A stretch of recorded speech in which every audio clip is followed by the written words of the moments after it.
கோவை மாவட்டம் அன்னூரில் வடமாநில இளைஞர்கள் 4 பேரை வழிமறித்து ஜிபேவில் 25,000 ரூபாய் பணத்தை மிரட்டி வாங்கிச் சென்ற 5 பேர் கொண்ட கும்பலை போலீசார் கைது செய்தனர்.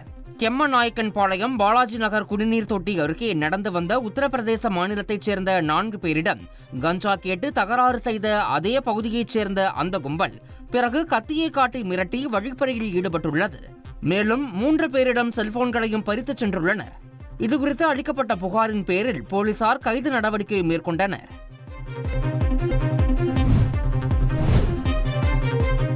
மகா கும்பமேளாவை ஒட்டி உத்தரப்பிரதேச மாநிலம் பிரயாக்ராஜ் திரிவேணி சங்கமத்தில் 35 கோடி பக்தர்கள் புனித நீராடியுள்ளனர்.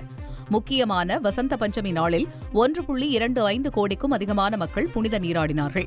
144 ஆண்டுகளுக்கு ஒருமுறை நடக்கும் மகா கும்பமேளா நிகழ்வு திரிவேணி சங்கமத்தில் கடந்த ஜனவரி மாதம் 13ஆம் தேதி தொடங்கியது. வருகிற 26ஆம் தேதி வரை கும்பமேளா நடைபெறவுள்ளது.